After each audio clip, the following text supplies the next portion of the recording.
Assalamualaikum warahmatullahi wabarakatuh. Adik-adik sekalian, selamat datang di channel Yuga Hari Laksono. Di channel ini kalian bisa mendapatkan penjelasan mengenai konsep-konsep fisika, soal-soal dan pembahasannya, kemudian ada matematika, ada juga bahasa Inggris. Nah, dalam kesempatan ini kita akan belajar mengenai trigonometri dasar. Nah, mengapa kita perlu belajar trigonometri dasar ini? Karena materi ini merupakan amunisi wajib ya bagi adik-adik sekalian, terutama ketika nanti kalian akan belajar tentang vektor, kalau di kelas 10, kemudian tentang gerak, ya. Nah, berikutnya juga tentang gaya. Berikutnya adalah masalah gravitasi juga, usaha dan energi, serta gerak harmonis. Nah, seperti apa sih trigonometri yang perlu kalian kuasai itu? Nah, berikut adalah konsep dasarnya.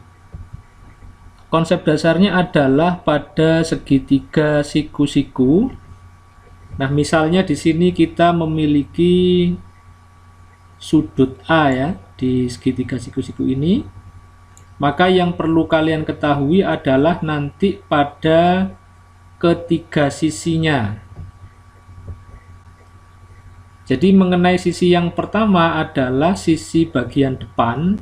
Kenapa dia disebut depan? Karena dia berada di depannya sudut ya.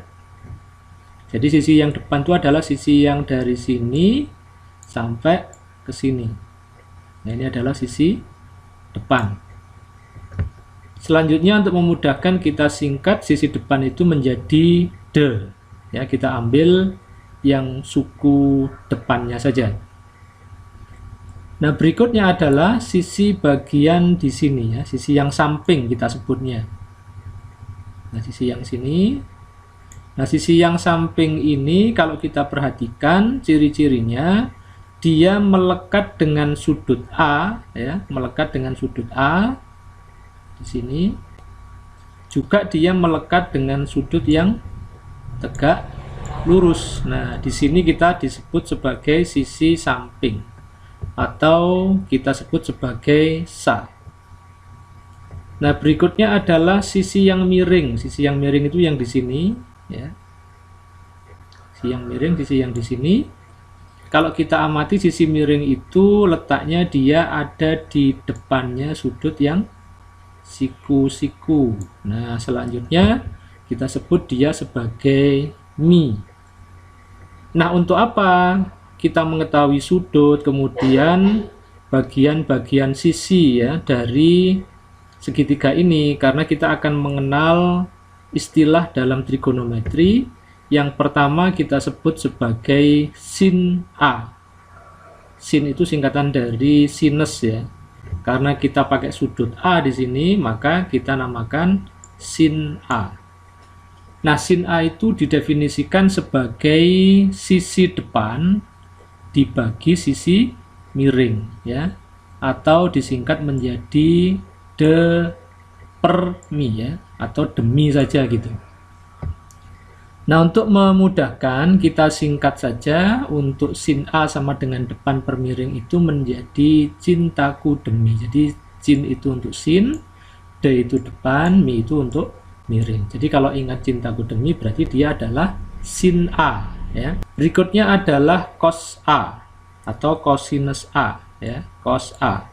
Dia didefinisikan sebagai sisi samping dibagi sisi miring, atau kita singkat menjadi sami ya, samping per miring.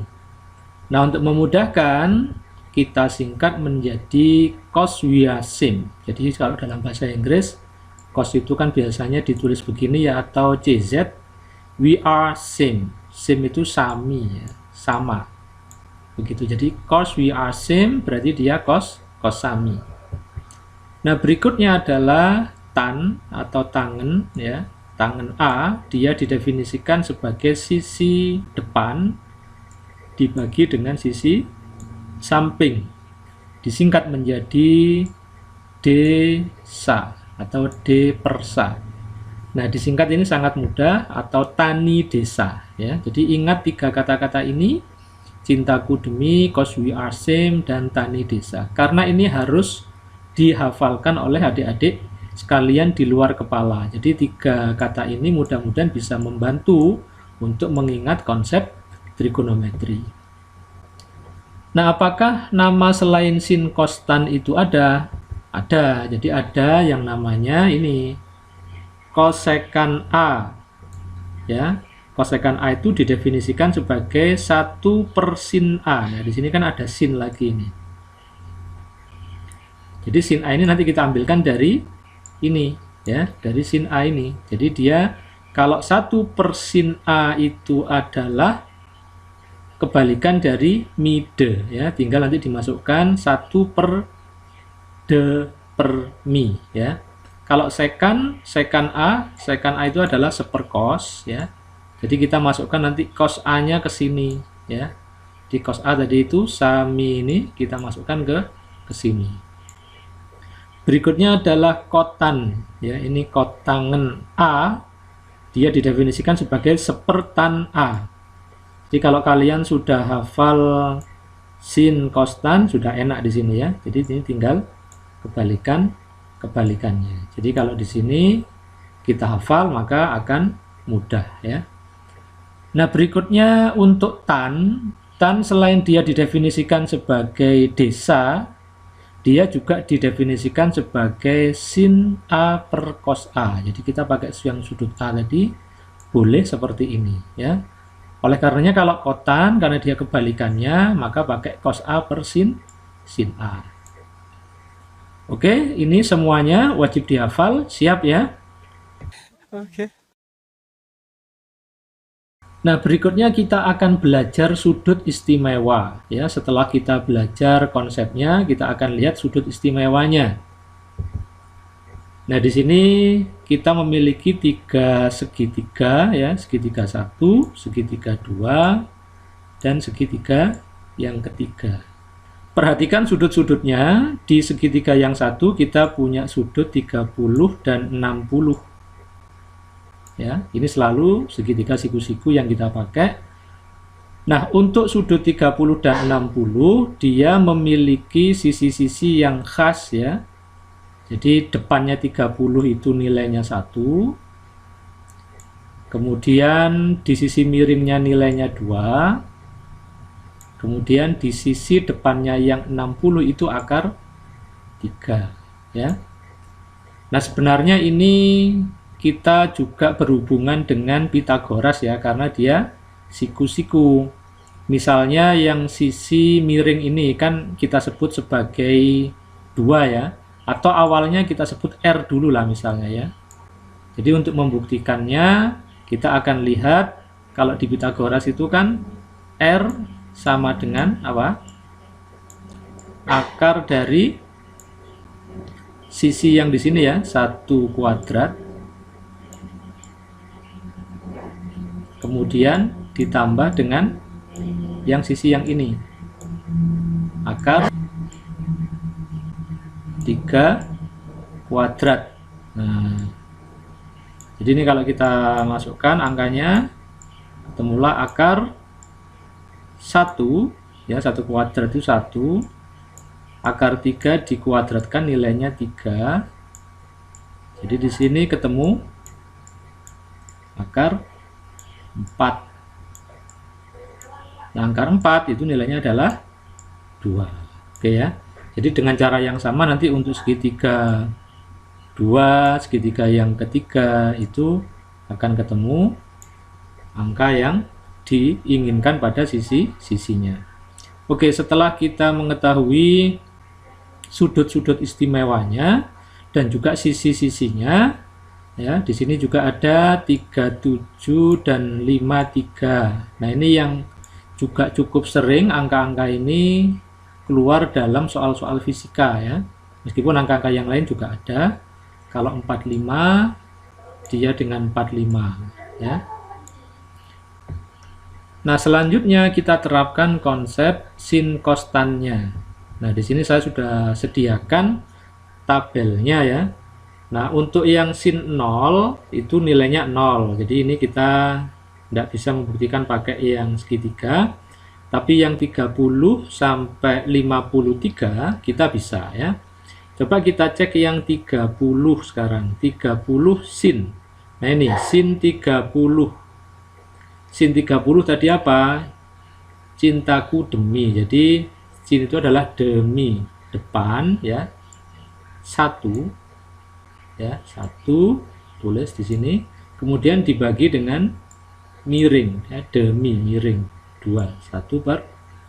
Maka nilainya adalah setengah ya. Di sini nilainya setengah. Nah, sekarang kita coba yang 37 derajat.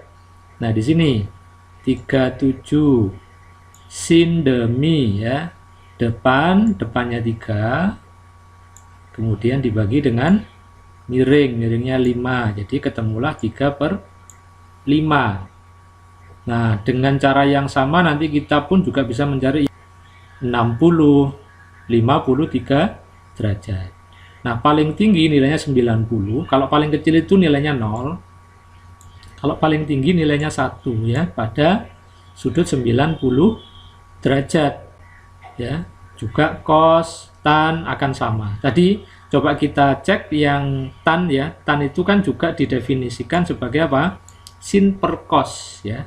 Sin per cos kalau kita lihat di mana ya enaknya ya?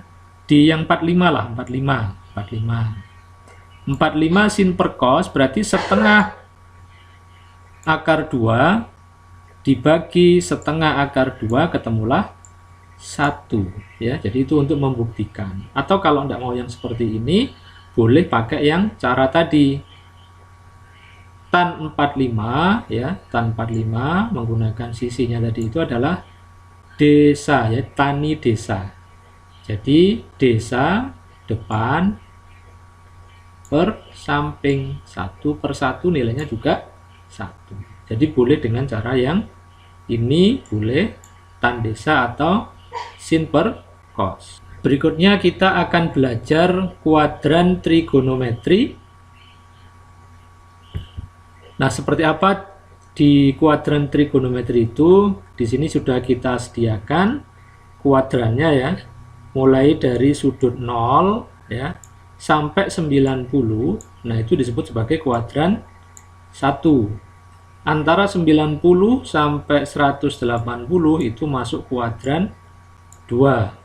Nah, kuadran 3 180 sampai 270 ya, kuadran 3. Berikutnya 270 sampai 360 dia ada di kuadran 4. Jadi ini berputarnya berlawanan dengan jarum. Nah, apa yang perlu kita ketahui selanjutnya adalah bahwa di kuadran 1 nilai trigonometri itu semuanya adalah positif. Maksudnya adalah sinnya positif, cosnya positif, tannya juga positif. Nah, bagaimana dengan yang di kuadran 2? Kuadran 2 hanya sin saja yang positif, lainnya negatif. Yang di kuadran 3 itu hanya tannya saja yang positif, lainnya negatif. Nah, berikutnya adalah di kuadran 4 itu cos saja yang positif, lainnya negatif. Jadi ini sebagai bekal kita nanti ketika ketemu dengan sudut yang lebih dari 90 derajat. Dia berada di kuadran mana? Baik, untuk mempermudahkan kuadran 1, jadi bisa dinyatakan seperti ini juga ya. Jadi misalnya kalau ketemu sin 90 min A, dia bisa dinyatakan dengan cos A ya. Seperti itu juga boleh. Jadi kalau sin menggunakan 90 sebagai acuan ya, karena dia di sini ya, maka supaya letaknya di kuadran 1 ya 90 ini kurangi nilai sudut tertentu ya di kuadran 1. Nah, jadi nilainya sin awalnya kemudian berubah menjadi cos. Itu kalau kuadran 1. Atau langsung saja misalnya sin 60 ya 60. Tapi kalau ketemu sin 60 kita rubah menjadi cos, yang masukkan di sini ya. 60 itu kan 90 min 30. Jadi dia sama dengan cos 30. Nah, berikutnya di kuadran 2. Di kuadran 2 itu ya, untuk nilai sinus kan dia bernilai positif di sini ya. Dia positif. Dia dinyatakan secara mudah itu nanti supaya tidak berubah. Kalau sin maksudnya tetap sin ya. Menggunakan acuan 180, yaitu 180 min A sama dengan sin A. Kalau cos 180 min A, dia dinyatakan sebagai min. Hati-hati, di sini ada minnya, min cos A, karena di sini hanya sin saja yang positif. Kalau tan juga demikian, 180 min A sama dengan min tan A. Tapi kalau kita menggunakan acuan yang 90, yang awalnya namanya sin, dia akan berubah menjadi cos ya. 90 plus A, dia boleh dinamakan sebagai cos A ya. Perhatikan ini kalau 90.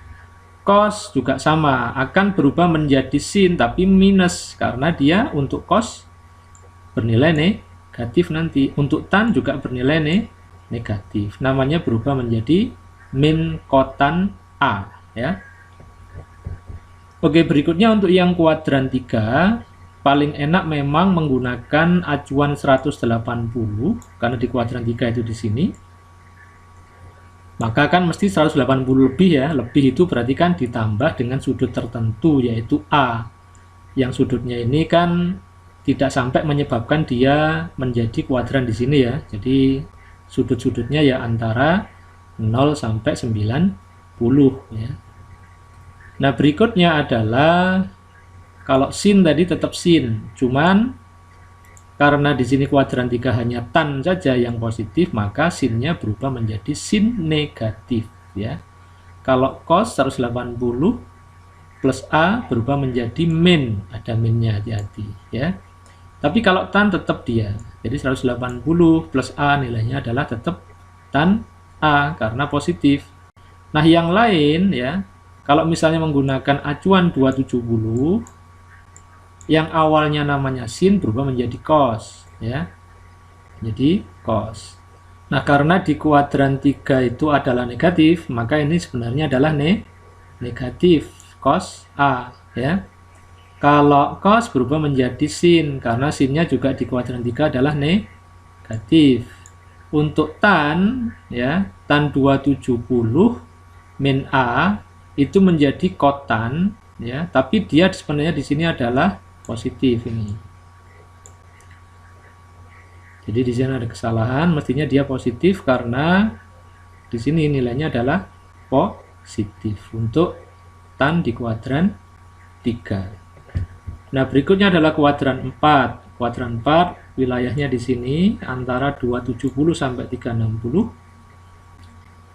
Nah, misalnya ketika menggunakan sinus ya, acuannya adalah 360, 360, 360, maka selamanya ketika namanya sin tetap menjadi sin, cos tetap menjadi cos, tan tetap menjadi tan. Hanya bedanya di positif dan negatif. Kalau sin di sini negatif, dia cos dia positif ya. Kalau tan dia juga negatif. Jadi demikian seterusnya. Nah, ini contoh ya, contoh kalau sinnya itu adalah 150, berarti dia di kuadran berapa? Kuadran 2. Oke, pintar ya. Nah, kalau kuadran 2 tadi kan sinnya tetap positif. Nah, ini positif, maka 150 itu kalau kita menggunakan acuan 180, maka supaya ketemu 150 kita kurangi dengan 30. Nah, begitu. Nah, berarti kan ini sama dengan sin ini ya, sin 30.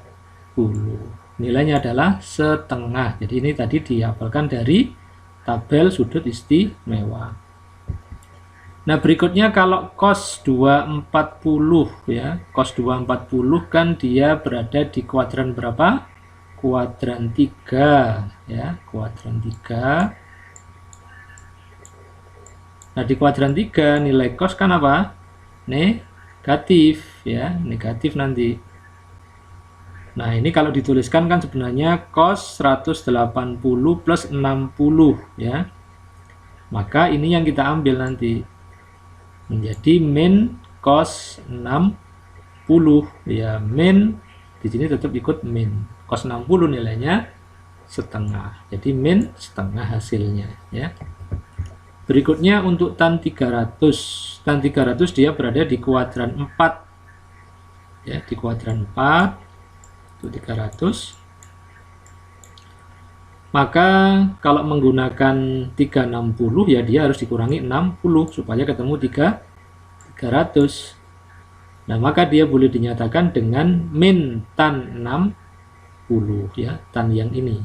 Min tan 60. Kenapa min tadi? Karena di kuadran 4 hanya cos saja yang positif. Maka kalau dimasukkan angkanya dari sudut istimewa, angkanya adalah min akar 3. Oke, paham? Oke ya. Nah, berikutnya contoh soal trigonometri. Nah, pada gambar di bawah ini tentukan panjang P dan Q ya. Jadi berikut gambarnya. Nah, kita disuruh mencari nih berapa panjang P dan Q-nya. Ya, panjang P dan Q-nya berapa. Nah, apa modal yang kita ketahui? Modal yang kita ketahui kalau kita lihat di sini adalah sudut 60 ini ya. Sudut 60 dengan apa lagi? Dengan sisi miring ya, sisi miring yang bernilai 6. Jadi ini modal yang kita ketahui, yang kita punya ya. Nah, berikutnya bagaimana cara mencari P?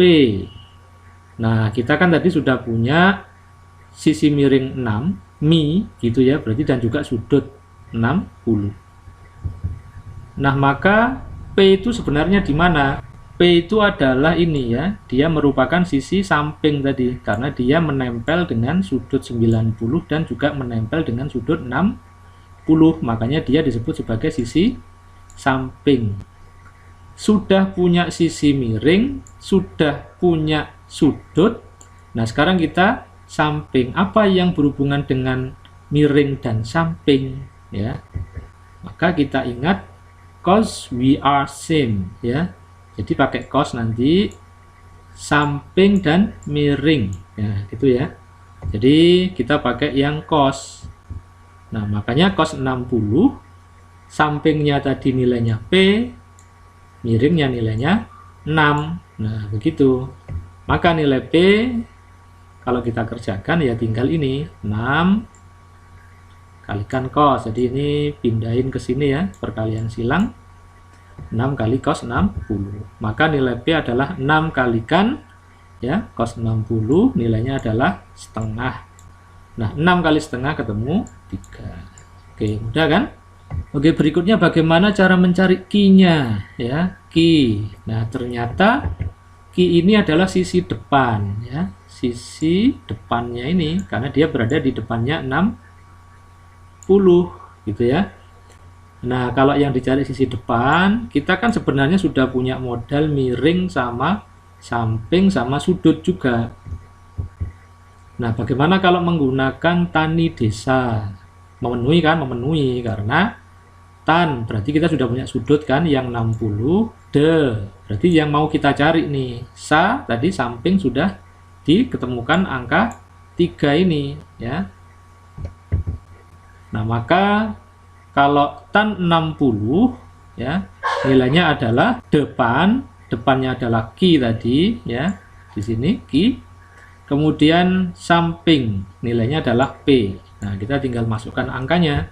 Tan 60 yaitu nilainya akar 3 ya. Akar 3. Kemudian P-nya tadi ketemu 3, maka Q bisa dicari ya, tinggal 3 kalikan akar 3 ya. Ketemu sudah. Nah, bagaimana kalau menggunakan cara yang lain? Misalnya cintaku demi. Kenapa? Karena cin kita sudah punya sudut ya, tadi 60 derajat. Depan yang ingin kita tanyakan yaitu sudut Q tadi itu, maksudnya sisi Q. Kemudian ada miring. Miring tadi sudah sejak awal kita ketahui angkanya 6. Nah, maka kalau kita terapkan sin 60 sama dengan per 6 ya. Q, jadi ketemulah ini. Maka kita masukkan setengah akar 3 sama dengan Q per 6 ya, sehingga nanti Q-nya setengah akar 3 kali 6 ya. Maka ini kita coret nilainya 3, maka hasilnya adalah 3 akar 3. Sama seperti yang di sini. Jadi boleh pakai tan, boleh pakai sin ya, mana yang kalian suka, yang penting bisa dicari hasilnya. Mudah kan? Oke.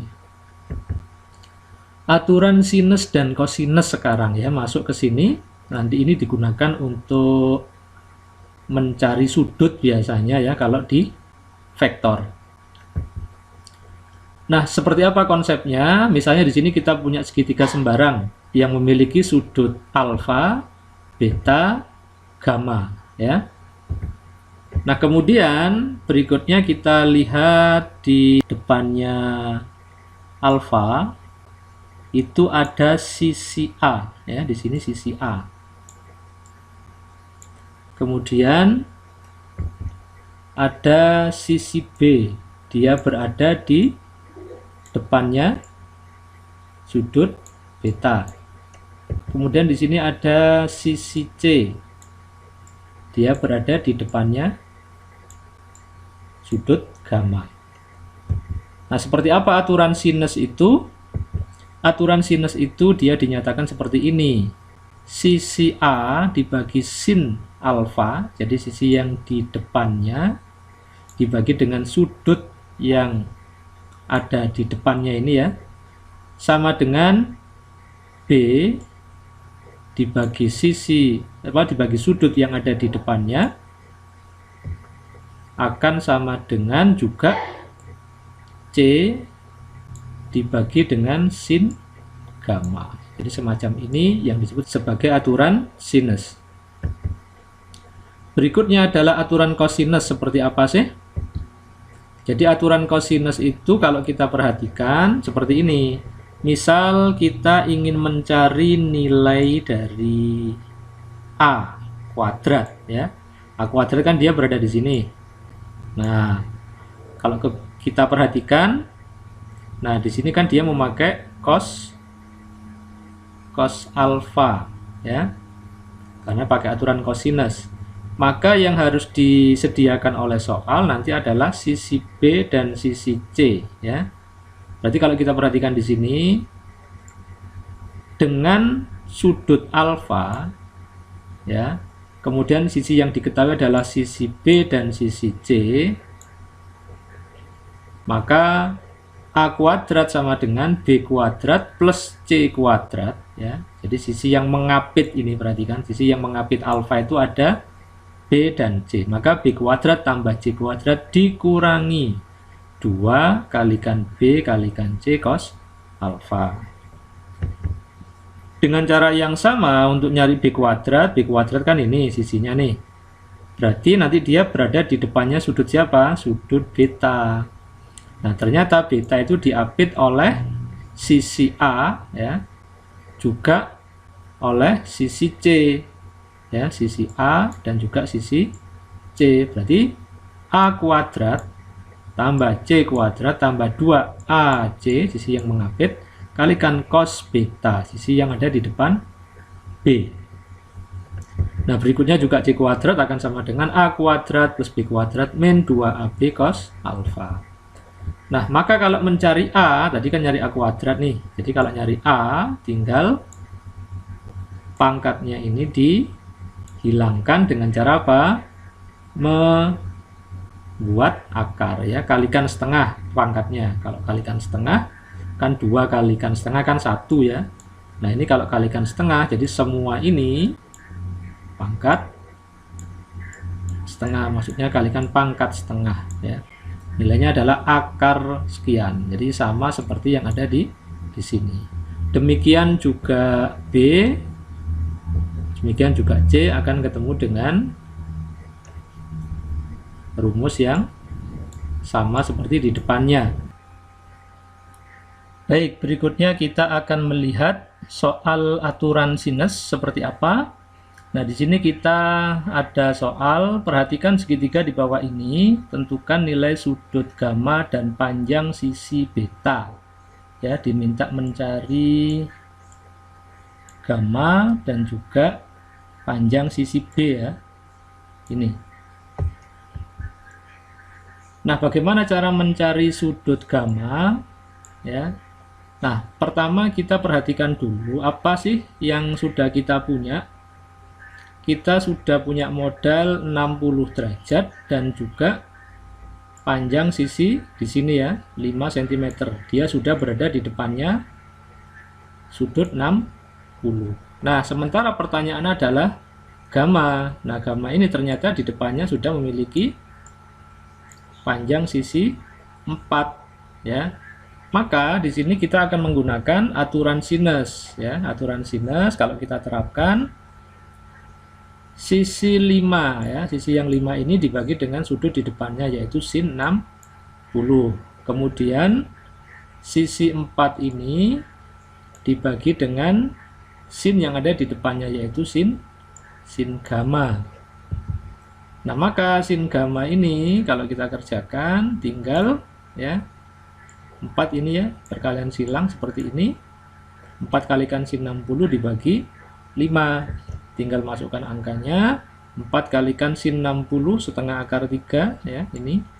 Kemudian per 5, maka ketemulah nilai sin gamma 2 akar 3 per 5. Nah, bagaimana cara mencari gamma? Gamma itu adalah sin pangkat min 1 ya, jadi istilahnya antisinnya ya, dari 2 akar 3 per 5, maka ketemulah 43,85 derajat ya. Kalau di kalkulator ini biasanya pakai shift atau in ada V-nya itu ya, in sin gitu ya. Nanti ketemu pasti sin min 1. Nah, gimana cara mencari sisi B-nya? Sisi B ya, sisi B di sini dia. Nah, maka untuk bisa mencari sisi B, kita kan butuh apa dulu ini? Nah, harus cari tahu dulu berapa sudut betanya ya, cari beta dulu. Nah, beta itu bisa diperoleh dari ini. Sudut segitiga itu kan semuanya 180 ya. Jadi dikurangi ini yang sudah ada 60. Dikurangi tadi yang sudut gamma. Nilainya berapa? 43,85. Maka ketemulah nilai beta itu 76,15. Nah, berikutnya kita pakai aturan sinus lagi. Nah, ternyata di sini sisi B ya, kan dia ini apa? Berada di depannya sin beta. Maka B per sin beta. Beta tadi 76,15 di sini ya. Kemudian bisa menggunakan yang ini misalnya 4 dengan sin gamma. Jadi ini sin gamma. Kenapa kita pakai gamma? Bukan apa-apa sih, karena kan tadi kita sudah nyari ya, kasihan kalau sudah dicari tapi nggak digunain ya. Misal gunakan sin gamma. Maka dari sini B bisa dicari. Tinggal 4 ini ya, kemudian ini pindahin ke sini. 4 kalikan sin 76,15 dibagi dengan sin ini 43,85. Maka panjang dari sisi B adalah ini ya, 5,62. Baik, jadi seperti itu untuk trigonometri dasar. Mudah-mudahan bermanfaat dan sampai ketemu lagi di video-video selanjutnya di channel Yuke Hadi Laksono. Wassalamualaikum warahmatullahi wabarakatuh.